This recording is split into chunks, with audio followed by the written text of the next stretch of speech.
Assalamu alaikum warahmatullahi Wa alaikum wabarakatuh. assalam wa rahmatullahi wa Akramaka barakatuh. Allah. Abu Islam. Akramaka Allah, mun yi tafiye-tafiye Gaskiya ne, alhamdulillah. alhamdulillah. Kuma mun ga abubuwa daban-daban. Gaskiya ne, Akramaka Allah, wani irin nasiha za mu ko wani darasi za a bamu a cikin tafiye-tafiye akan. Alhamdulillah, wato Abu Islam, ni kullum abin da nake faɗa kuma na yarda da shi shine wato bayan abin da na karanta na ilimi da darussan da na ɗauka game da rayuwa a harkar ilimi da kuma abubuwan da tun tasowanmu iyaye suke faɗa mana, suke mana nasiha game da rayuwa da dattawa da malamanmu irin abun da suke tsinkayar da mu da shi a rayuwa. Wato babu wani abu da yake ban darussa masu ƙarfi a rayuwata irin tafiye-tafiye. Tabbas abin da ake cewa tafiya mabuɗin ilimi ne. Ya wurare da yawa cikin alkur'ani Allah zaka ga yana ambaton kulsiru fil ardi fansuru kaifa bada al-khalq.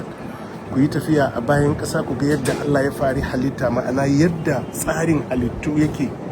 So tabbas cikin al'amarin tafiye-tafiye akwai izina da darussa masu yawan gaske. A tafiya ne za ka ga idan kana ganin kai wani ne sai ka isa inda kai ba kowa ba ne. Idan kana ganin kai ba kowa ba ne sai ka isa inda kai wani ne.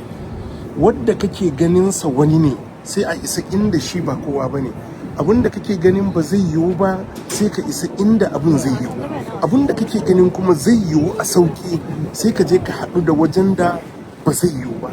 So irin waɗannan abubuwa, haɗuwa da al'umma daban-daban, haɗuwa da jinsi daban-daban, yanayin rayuwa daban-daban, tabbas yana da ba da ilimi da izina da duk wanda ya samu kansa a cikin irin waɗannan yanayi na tafiye-tafiye.